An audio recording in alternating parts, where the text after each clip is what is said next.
What's going on, y'all? It's Jared from the Lagniappe podcast, giving you what you need, news, interviews. Welcome back to another new season. Got a great guest coming on here. First person ever from Zulu Big Shot Krewe on the Lagniappe podcast, episode 94. So I want to welcome you all to listening to Terrance McGuire. Welcome to the show, sir. Thank you. Thank you for having me. Thank you for coming on. Minus some technical difficulties that you see me, I'm at a different angle, but I'm making it work on this interview. So let's get right into it. So please tell the people a little bit about yourself. Give them a little background. All right. Well, we'll start my Zulu career. So I've been affiliated with Zulu since 1998. I rode with the great Herbert Baptiste and the crew of 1-2.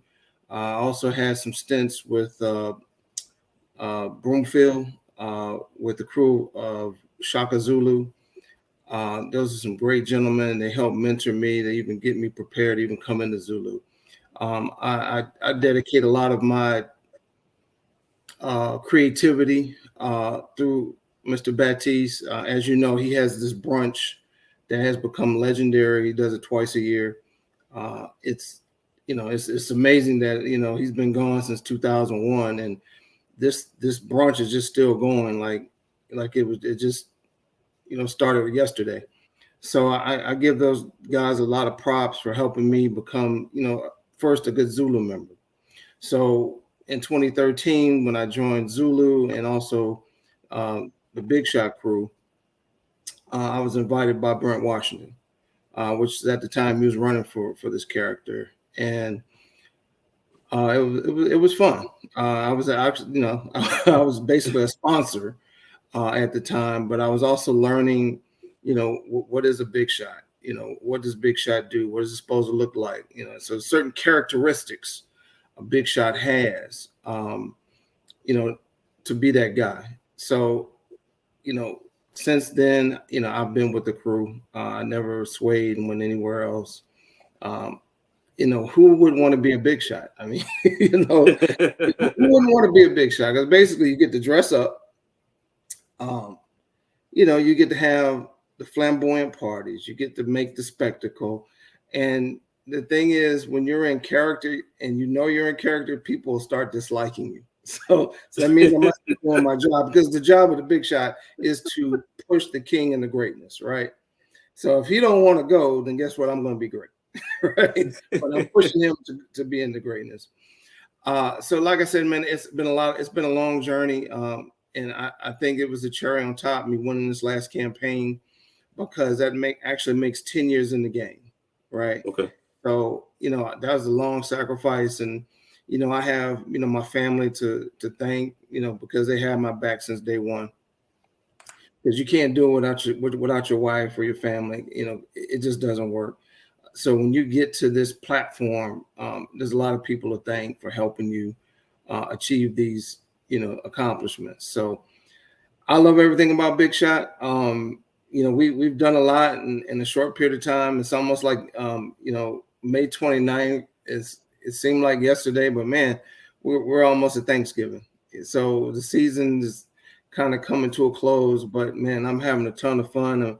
I'm making videos and songs made after me. And I get to dress up and I get to be in character, which is a treat. Because a lot of members say, hey, man, we just over the years just haven't seen it quite at this level. Okay. But one thing I will say humbly is that, I hear a lot of that talk, man, you're trying to be the best ever. I say, listen, it's about the story. Every Big Shot, every character, doesn't matter. They tell a story. And some you relate to a little more than others, but that's what it is, a story, because I don't want to take away from the shine of the guy coming next year and the year after that. So I hope you like my story. I know it's compelling. So, that's what it's about for me. It's just having fun. If anything, in terms of my legacy, is I had the most fun doing this of any character that ever had. That's what I want taken away from, because I am just through the roof right now. So let me ask you this.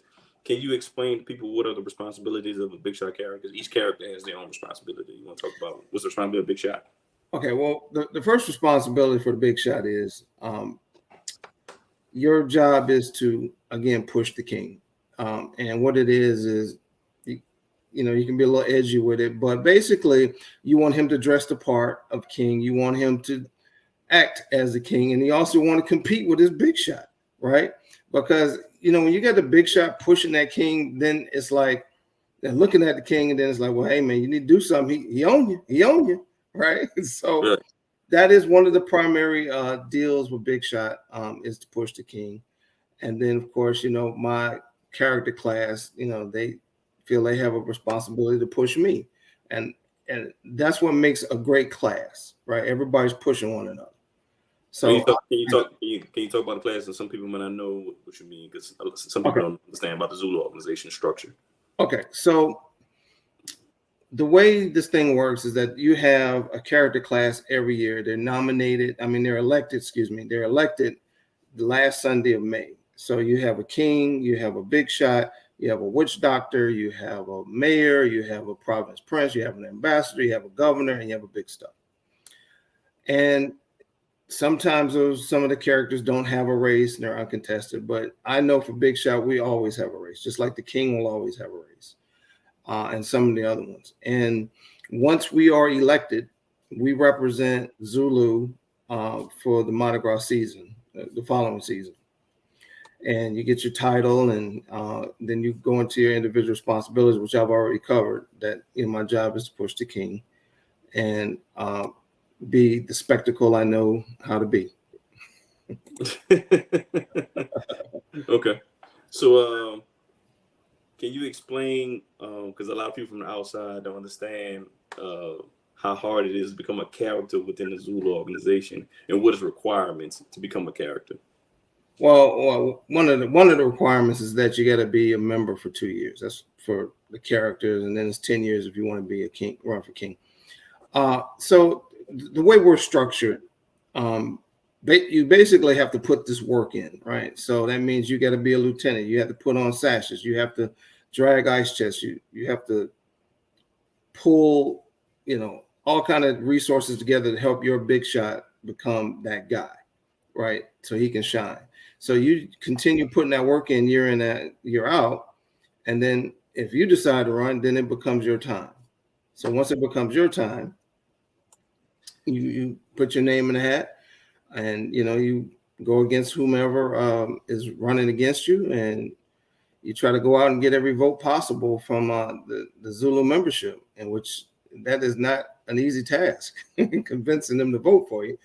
But it is similar to other races outside of Zulu. It's you have to ask for every vote, and you have to impress the membership that you are the guy. And I thought, at least in my race this year, and even in the one in 19 when I was unsuccessful, I wanted to prove that I was the guy. And as they say in football, you just leave it on the field, and that's what I did. I left it on the field. So had I been unsuccessful this time, I still left it on the field. Okay, right. So that's great. So let me ask you this: a lot of people just see the suits, the parties, the glamour, being Big Shot, when smoking the big cigar, wearing the shiny suits. But can you tell people how it is when a character is in charge of the entire crew for an entire year? Can you tell them what your responsibility is for the crew and all the events you have to plan? I would characterize that as being the ultimate event party planner, organizer, and manager, because that's what you're doing. You're organizing a crew. But let me just step back a second. So basically, after you win, at least for our crew, I had to build a crew. So you say, well, what does that mean? So that means I had to go and recruit riders. So what happens is I take off the hat of, oh yes, I won Big Shot, but now I'm a recruiter, just like Nick Saban or Deion Sanders. I'm trying to recruit people to come ride with me that can afford to do it, right? So that's the first thing, erecting the crew. And then once you erect the crew, then you have to have meetings, and then you have to plan all these different events and keep people involved. And it's a lot. It's fun. You deal with a lot of different personalities. A lot of different personalities, but it's a ton of fun because, like I said, I never have a bad day. And if I do, just someone I'll speak to in the crew, just just will liven my day up. So I haven't really had a bad day yet, honestly. Just the energy from my crew, because I guess when I took this position and I had my first meeting, I said this crew is about fun and it's about family, and it isn't in any particular order, but this is what it's about: having fun and making you feel like first class. And I'm putting on these first class events, and my crew just feeds into it. And the thing is, they go and find other people. Hey man, this guy is having some fun and we're having fun, so come join us. And that's just what's been happening. I never really worried about riders per se, but you want as many as you can get. But some people just come out the blue. Hey man, I want to come ride with you. And I find that it's an honor, because guess what? There's 7 other guys, they have crews. For them to come and say, hey, I want to be a part of what you're doing is special. And I hear that a lot. So I said, well, thank you. Come on, make your payment. Let's get your face made up and get on that float, and let's have the ride of our life. And that's what I'm selling, the ride of your life. All right. So give the people some example of what they would experience if they ride with you and your crew. Okay. Well, this is what I promised my crew for this Mardi Gras season. We will have a bar on every floor of the float. We will have live, of course, a DJ, but we will also have live entertainment on the float. That's never been done before. I know there's people out there trying to stop me from doing it, but I'm going to do it. It's going to happen. All right. I'm going to feed you in the morning, and I'm also going to feed you during the parade. So that's some of the things. I won't give everything away, but if you want to know more, whoever's listening to this, please go to my website, www.thebigshot2023.com. I have a myriad of information out there, and you can also call me because my number's listed on the website. But what I was telling my crew earlier in the season, I said, listen, man, don't write me off so soon, okay? Yeah, we always want to jump to Mardi Gras and what that's about. And listen, Mardi Gras is a special thing, but I'm like, man, look at all the stuff we're going to do before that. Stuff like we did a paint and sip. Now, I'm going to be honest, I was biased. I was like, okay, well, I don't know what this is all about, but I'm going to try it. But it turned out to be pretty cool. I liked it. We've done the Southern Homecoming tailgate. We're about to do a NAMI walk the 5th of November. That's a walk to keep mental illness awareness walk. That's really what it is. We have our football party still to come. January 22nd, don't miss it.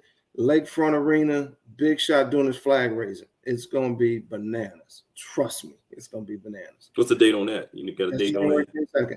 Okay. From 2 to 6, Lakefront Arena, the South Lot.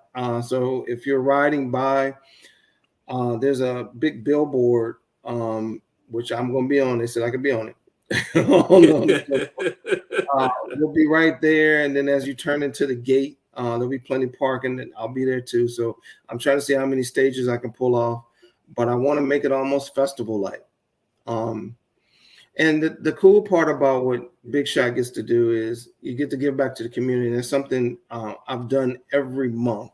I try to do something in the community. And the last thing that, what we're going to do is this NAMI walk. But before that, was helping a student go to Africa, right? She's a dermatologist. So I gave funds in my first meeting to allow her to go, have some spending money when she goes there.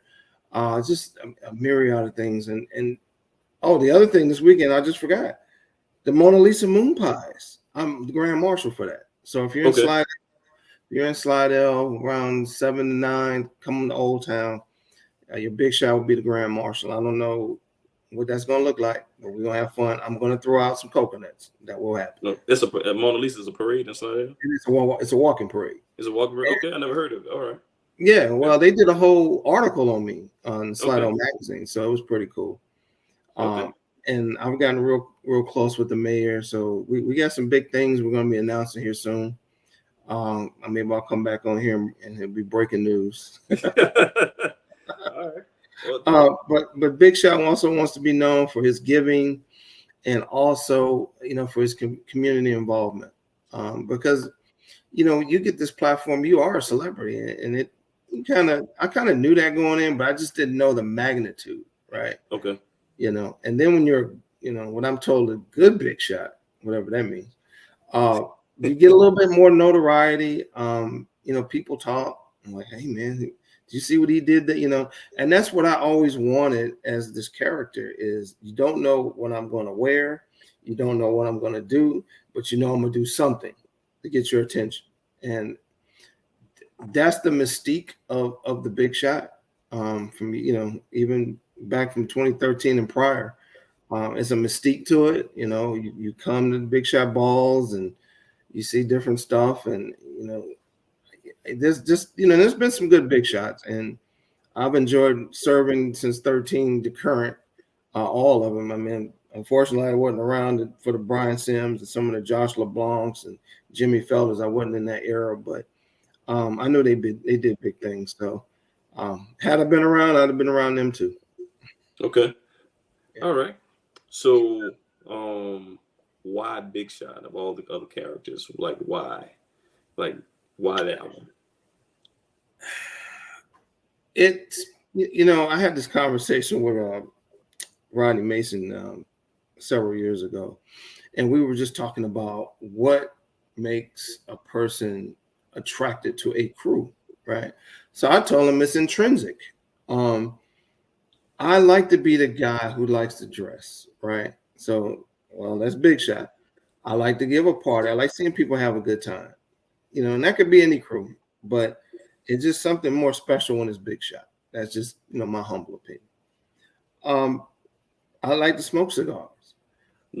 I like the limousine buses and the Maybachs and all that. I love that lifestyle, and that's what Big Shot does. So, when former king will come up to you and say, "Hey, brother, you are in character," that's a hell of an honor. A hell of an honor.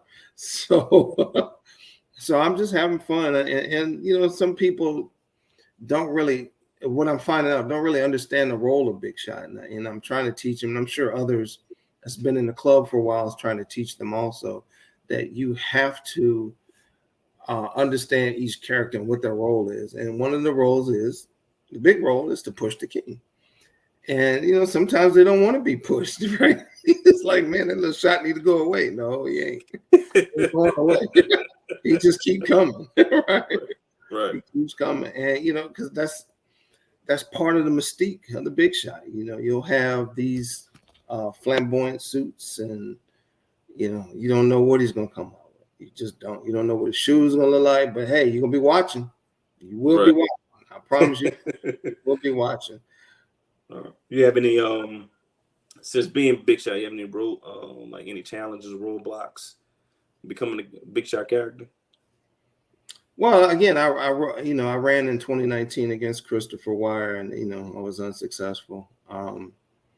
But I felt good about after I lost. And listen, I left it on the field. I did everything I wanted to do, and that's the same thing I did this time. Because the thing is, when you're running in these races, and even if it's not character or you're, let's say, running for officer of the board, it's up to the membership, and you have to accept that going in. So I look at it as being a prize fighter. You come in, you throw your best punches, and if the judges don't rule it your way, get back to training and come back.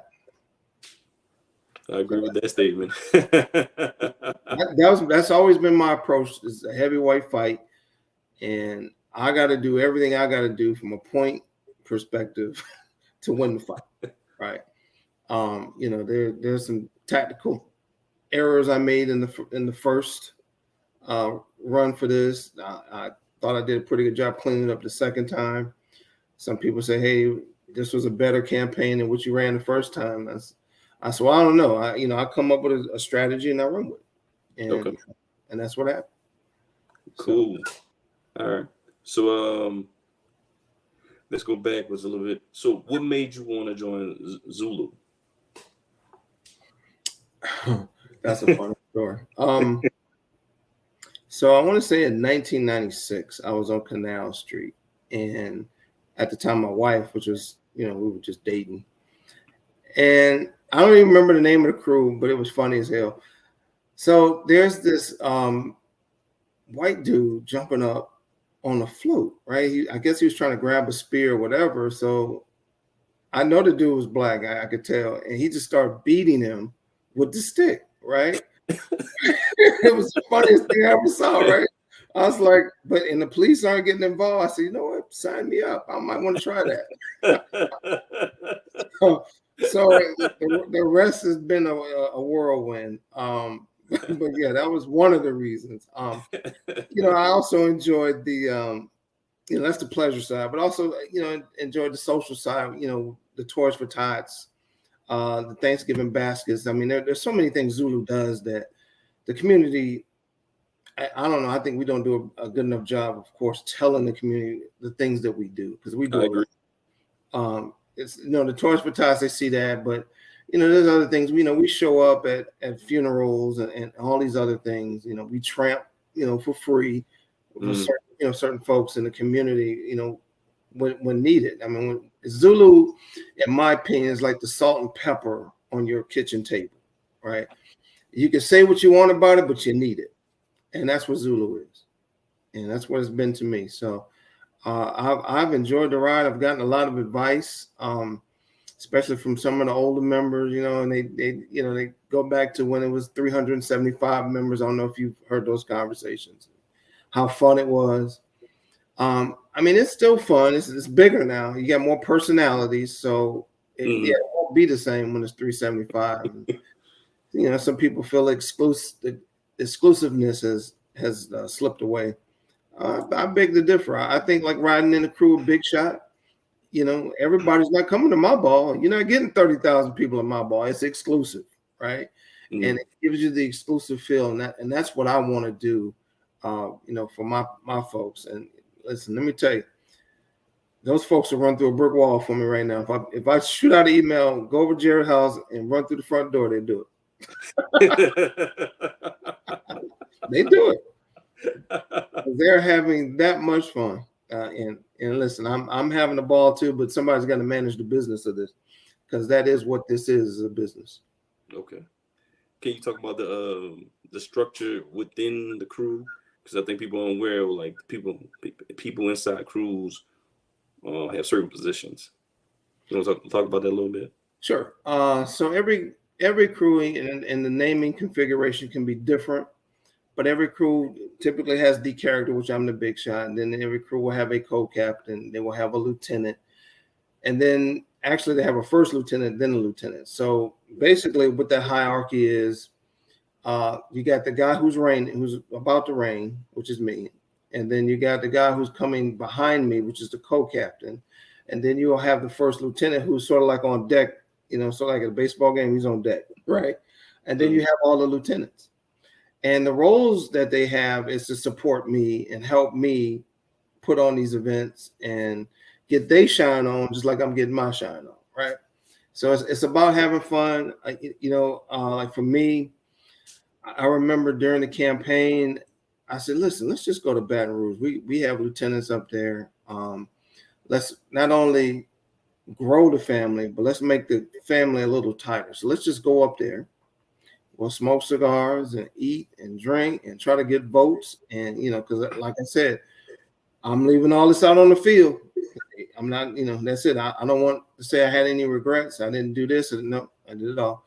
So you went up there and had a good time. And then that's kind of how you bond as lieutenants, right? So when you go to the next year, the next guy, he'll do the same thing. He'll do different things to keep bonding the lieutenants and recruiting, which is very imperative for any character crew, is that you have lieutenants. Like I know the mayor's got probably the most lieutenants. Got a lot of lieutenants. And that's a true statement, because I'm in the mayor's crew. Right. So we do have a lot of lieutenants. Yeah, I have a lot of lieutenants. We got our fair share in the Big Shot Krewe. But listen, we're always looking for more folks who want to come help out. One of the first things I had to learn as a lieutenant is that you have to know your role, right? As a lieutenant. So what your role is, you're not going to try to outshine the Big Shot. That ain't your role. Your role is to help out. Say, hey, if I need a case of water, go get me a case of water. If I need you to drag an ice chest across a field at the picnic, I need you to do that. If you need you to pick up food or bring food or donate, those are the roles of a lieutenant. And what it is, it's like a production, right? So I guess I'm the star because I got to pay the bills. So I'll be the star, right? Star. So you And star then I have co-star. Yeah, I have co-stars in the cast. So everybody brings their energy and resources to the table, because what I always learned, what I was learning as a lieutenant, is that sometimes the credit doesn't have to be about you. It's about the work you do for someone else. So when you decide you want to become this character, then you can go back to that big shot and say, hey, look, man, I was there for you. Can you help? And more than likely they will. Even if they may not have been with you before, but Zulu's a strange animal. It might not be your time or whatever is going on at the time. But the bottom line is you got to put that work in to understand the character, right? And that's what I did, and I'm hoping more lieutenants do that, because this is a very expensive venture, and it's very expensive. So you need to understand as much of it as you can. You need to ask questions. You need to participate. Excuse me, because if you don't, how are you gonna know what to do? Like, I wouldn't know how to be a witch doctor. I wouldn't. I love justice. I don't know what they do. So for me to just throw myself and submit myself in a race for something I don't understand is counterproductive. So right, I agree with that. That would be my message to anyone who wants to run for any character or king. Understand and learn it. You got time. You really do. You got time. Everybody wants to do it yesterday. I said, listen, man, it's a lot to this. A lot. I mean, I learned from some of the greats.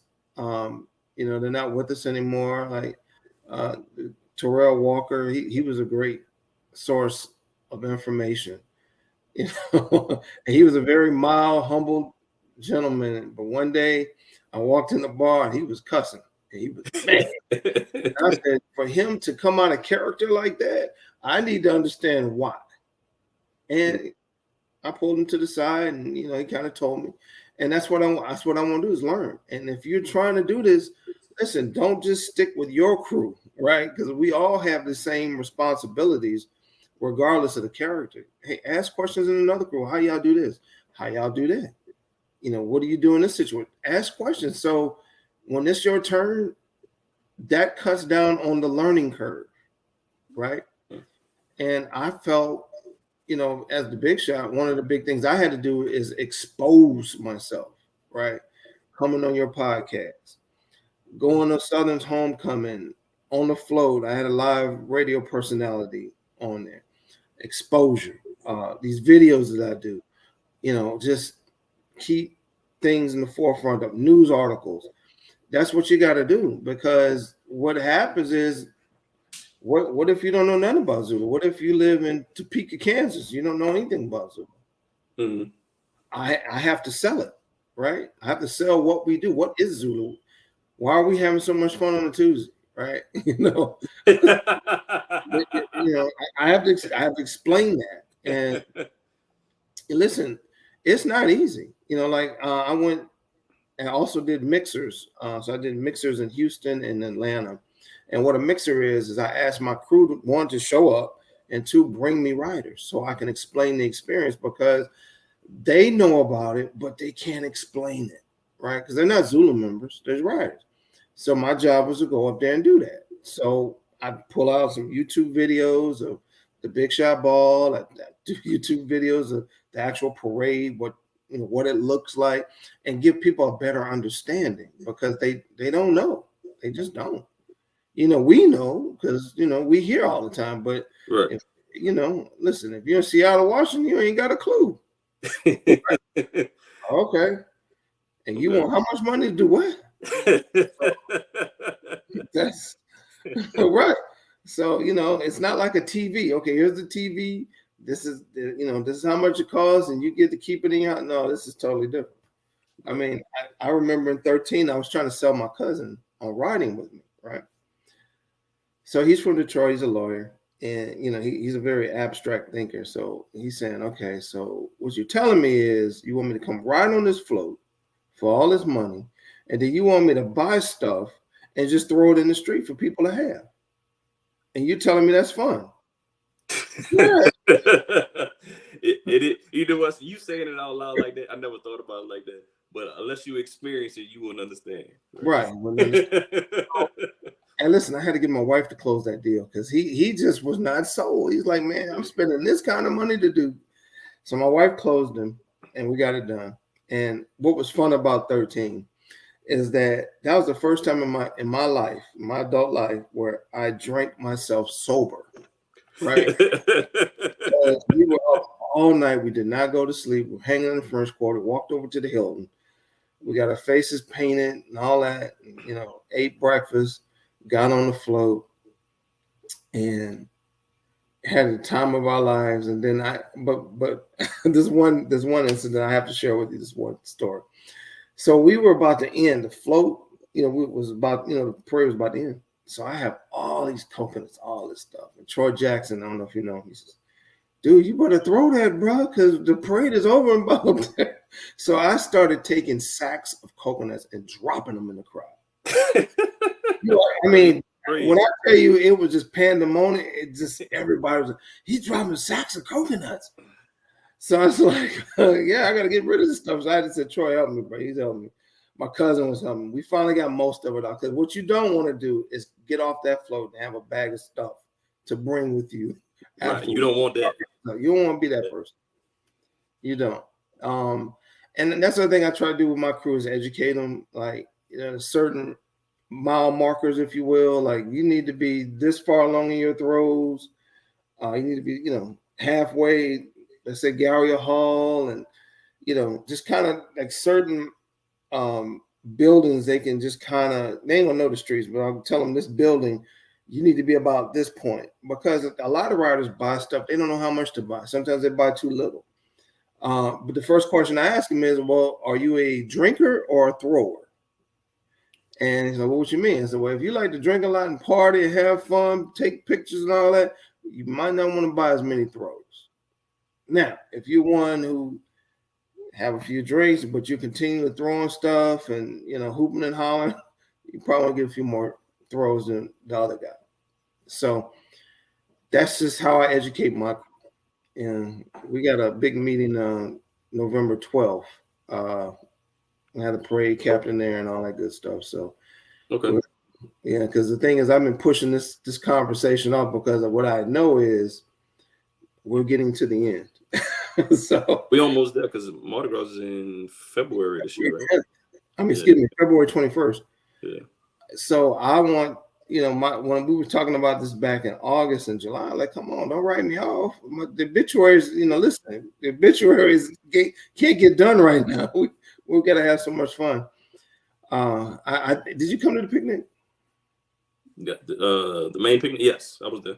Picnic, yeah, our picnic. So I don't know if you came over to our tent, but I gave them the time of their life, right? So they had specialty drinks at a bar outside with cigars and the sofa, the whole nine. It was really cool.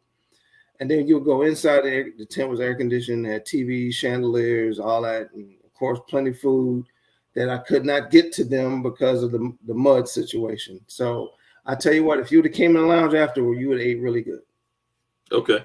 Ate really good. So it's a little bittersweet, but man, they still have fun. I told them put the mud boots on.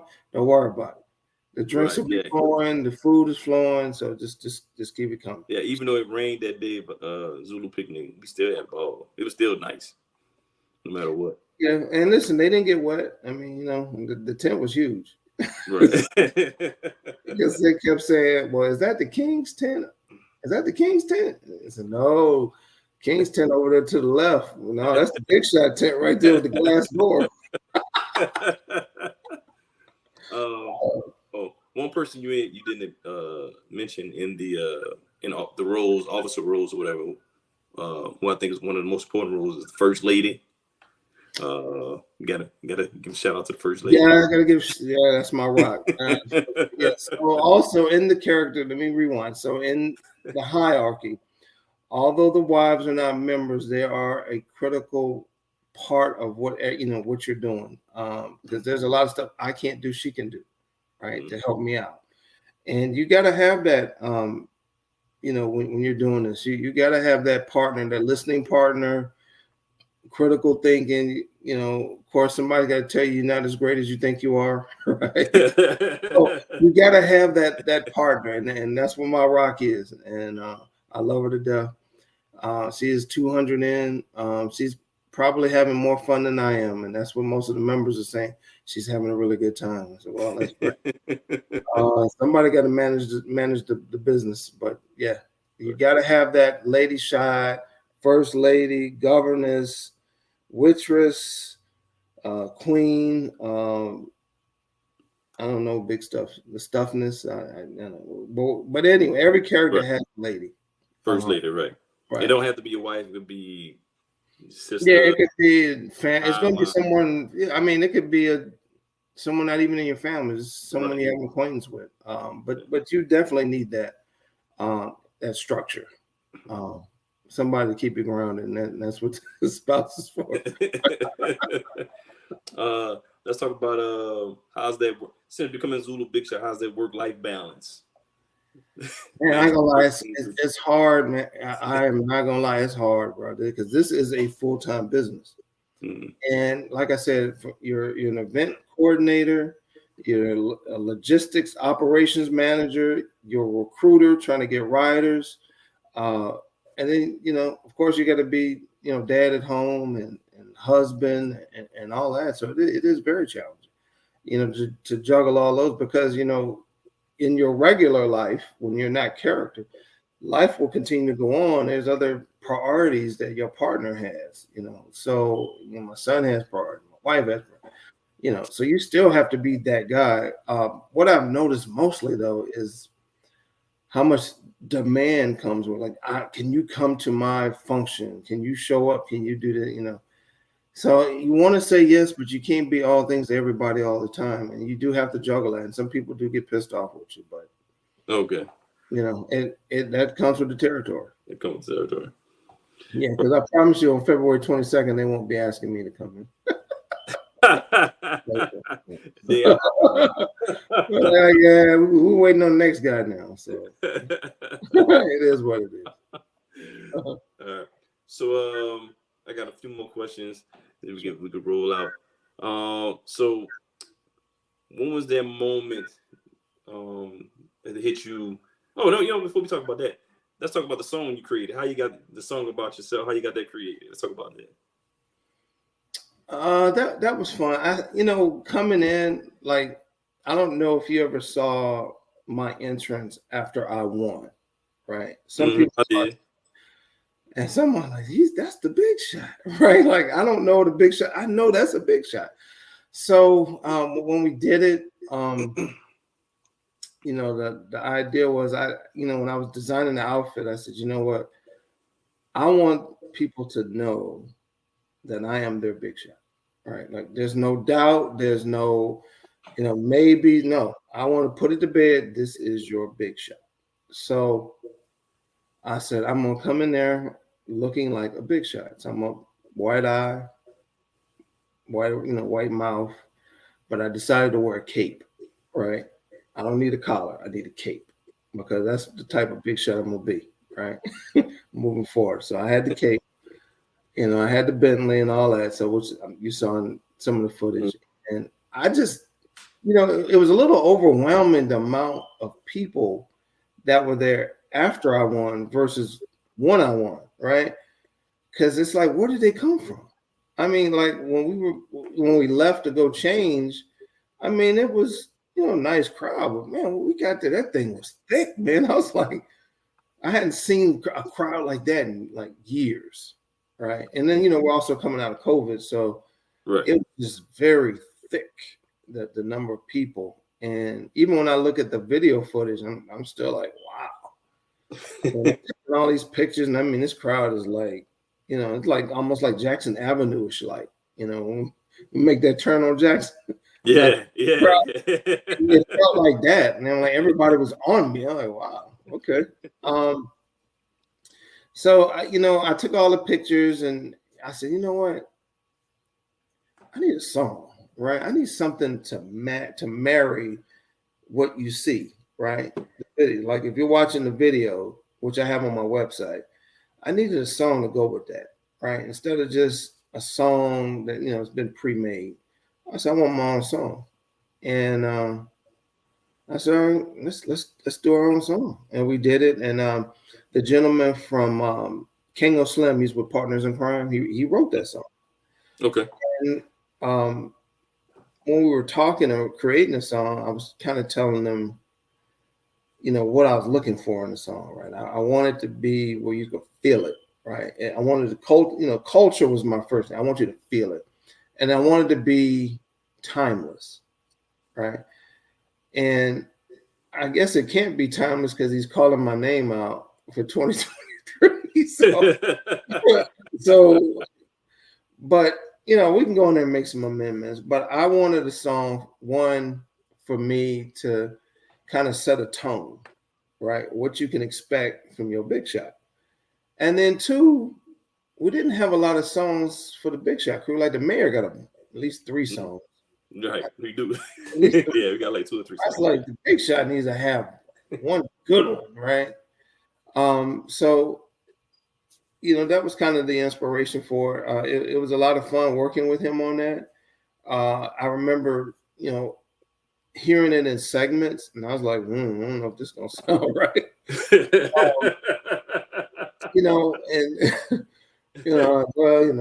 I kind of just shrugged it off. But as he was sending me pieces of it, right, it's almost like building a car, right? So you can get the axle, the engine, the body, and so as you're putting all this together, you're listening to like, okay, well, how's it going to flow? And like the very next to last part, the part that was missing was the horns, right?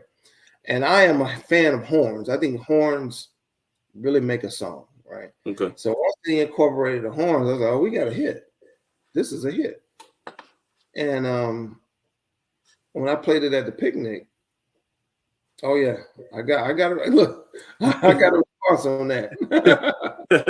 I got a response on that. So it's been fun. Who knows? There may be another song coming. Who knows? Okay. That's what's up. Another song coming. All right. I said, who knows? You know it, but might do something else. Might be more videos coming. Listen, I love those videos because you just don't know what to expect. All right. Got a couple more questions for you. So, a lot of people who are unaware, but who really don't know much about Mardi Gras unless you're local or in Zulu, can you talk about how it comes when it comes to designing the costumes for yourself and the First Lady? Like, how's that process work? Because a lot of people aren't familiar with that.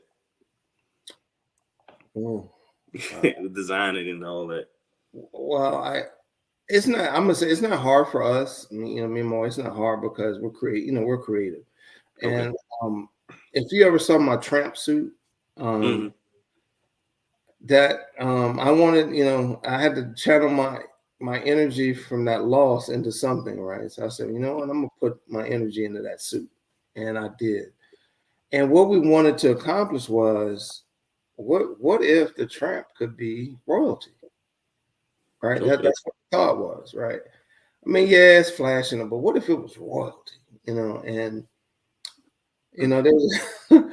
there was a running joke going on in the tramp that night with the King and Queen party. I was saying, listen, bro, I'm not saying I got the best costume, but I do believe I'm top 5, right? And I remember Jason Horn and some of the other guys was ragging me. Well, let's see what you got, bro. So I brought the suit out, and they said, "Oh, okay, but man, what's going on with the skirt, bro? What's them pom poms? They're gonna find something, right?" Right. So I had to put some amendments to it. But when it came out, it was a hit, and I think it was really the whole idea of the bling and white and gray. I don't know if it's ever been designed like that before, And the person that designed it is, the Columbos over in Madisonville, Susan. I like pushing her, right? Because she's a hell of an artist. I mean, she could do the stuff in her sleep. Mm. But sometimes when you go in there and say, you know what, I don't want to be ordinary. I just want to do this so I can make this impression. So somebody can identify something on that suit, right? Like, oh yeah, he likes to play domino. Oh yeah, he plays cards. So I put all that thought into that suit. Of course, my wife helped me. I'm not going to take all the credit. But we wanted something that would capture your attention, right, and tell a story, right. So the thing is, I've always been a playmaker, right. Okay. So that was my name when I was in the military, and we'll have a separate conversation on how I got that name. We can't do this on the air, but I was a playmaker. So now you have a playmaker as a big shot. Okay. So there'll never be another one. Okay. So now some people ask me, well, what's up with the notorious piece, right? And what I tell them is, loved by most, hated by few, right? And you're gonna know who I am, and I will be notorious for doing it. Okay. So I'm your notorious big shot. You think Tori's Big Shot? Okay. Boom. All right. All right. So I got one more question for you. So after your reigns over Big Shot, do you have any other more dreams or aspirations? The immediate aspiration is to get some sleep. That's immediate. Take about 2 weeks, 2 weeks off, just like when I lost. Take 2 weeks off, come back, re-energize. I don't know, take a cruise, go somewhere. Because let me tell you, we have been going. Let me tell you, the campaign was hard, but in some respects, this is a little harder. Because here's the thing, I know my target audience, right? So I know where I'm going, right? So when I fly to Houston, I know who I'm talking to. When you're the salesman, when you're Nick Saban or Deion Sanders, you're trying to get that rider, right? And they tick differently than the Zulu. One, you got to explain it to them so they understand it. And then two, you have to build a value for how much why you're spending what you're spending to do what you want to do. And that's what's hard when you're trying to recruit, a rider. Now, a lot of times it's easier when somebody's already riding with you to reach out to their family members and friends and tell them, come ride with us. But sometimes when you just got to do a cold call, knock on the door, hey, I need you to ride with me, right? All right. Okay, I heard about it. It sounds fun. Sell it to me. So that's the more challenging part, right? And then you start getting to a point where you kind of understand where people are coming from. Like they always say, the first 3 minutes of your elevator speech is you're going to get the sell or you're not. The same thing with a rider. Really, the first minute and 20 seconds, the response tells you everything. And you have to learn how to disconnect and move on to the next person. Right. Okay. So it's about the elevator speech, and it's also about the response to the elevator speech. And when you learn that, then you can move on to the next person faster if they're not with you. Okay. So the thing is, I came in with a plan. I didn't want to hand out any paperwork. It's this much, or just tell somebody, hey, come spend X amount of dollars with me and come ride on my float. And they're like, okay, you crazy as hell. I ain't got nothing visual to see, right? Like, how I'm gonna sell you a dream if I have nothing to show you? So that's why I built this website. It'll show you, some of the things we're doing. We talk about pricing and all of those things. But it's about engaging people. And you do have to be a good salesman, because this is a business. It's about marketing. It's about branding, and making people feel comfortable in buying into your brand. So, just if you have ambitions, just put that in a tickler file. Okay, because that was my next question. Like, how do you utilize technology to assist with your Big Shot campaigning? I know the website is one big part of it. Well, the other piece is you get electronic receipts. The payments are electronic. I mean, I do have some cash and check writers, but everything's pretty much electronic, and it goes straight into the account, and that helps me pay bills faster. And having it to, as your crew gets bigger, having to remind people to make their payments and such things. So it's a lot to it. Everybody's different. You also have to, identify, some people who want to be around but really don't want to pay. I mean, that's a conversation that, that's a real conversation you got to have. Like, well, listen, I know you want to eat and drink and have fun, but I'm just saying, when they say, well, they want to support you. Okay, I love the support, but there's a cost. I mean, just showing up with my T-shirt, eating me up, drinking me up is not the support I need. Right. Because I'd rather a person just stand back and look and okay, then, and what you'll learn is a lot of that comes from people close to you. Mm-hmm. They're like, man, that price point, okay, but that's what it costs to put this on. This isn't free. I mean, even sponsorship dollars are drying up. Once had all these people throwing money around. It's hard now. We're coming out of COVID, and now they're predicting a recession end of next year, so it's difficult. And and people lie. Lie.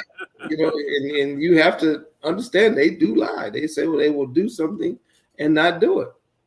Okay. So, but that's part of it. And once you can manage that and you'll have a lot of fun. Because I could tell you, I'm having time in my life, man. I really am. Okay. I really am. Nobody can take that away from me. Okay. Nobody. And that's and I would tell that to the next character. Look, this train rolls so fast and it's over. Have as much fun as you can. And a lot of guys tell me that because listen, it's like a finger snap. It's over. So do everything you want to do. Leave it on the field. Don't have any regrets. And that's how I do life. When I do things, I have no regrets because I did everything I wanted to. Okay. Cool. All right. That's it for my interview questions. I want to thank you for coming on. Shout out to the Big Shot Krewe. Shout out to Big Shot 2023. Thank you. Zulu Tramps. The Mayor's Crew, of course. Got to shout them out. I'm gonna put up your website where people can follow you at, where they can come look at your social media, your YouTube pages and all that. They go to the website right there. That's the website. Look, come join the crew. Join the crew. Big Shot, yeah. The website will put it back up. BigShot2023.com. That's it. No. That's wrong. No, you got too many .coms. Oh, I got too many. Oh, you sure? I sure do. I see it now. Take care of that. Well, I'm sure they'll figure it out. If they want, they There we go. www.shot2023.com. And Shot We Trust. That's my tag. It's Shot We Trust. All right. Thank you. You got anybody else you want to shout out before you leave? Hey, I just want to shout out to my crew. Love those people to death. My lieutenants, co-captains. Hey, I love all those guys. I can't do this without them. And I told them that day one. I cannot do all this by myself. I want to thank the Zulu organization for giving me this platform to, show what they think I could do, my potential, and they allow me that. So shout out to the Zulu Social Aid and Pleasure Club, because without them and without my wife, this would not happen. So shout out to everybody. And again, if you want to have the time of your life, come see Terrance McGuire at the Big Shot Krewe, www.thebigshot2023.com. Thank you. All right. Thank y'all. Make sure y'all share, subscribe, follow this episode. Make sure you hit us up on lagniappelegends.com. We're on IG, lagniappe.legends, the Lagniappe Legends on Facebook, also on Twitter as well. So make sure you follow us. Shout out to y'all. See y'all next time. We out. Peace.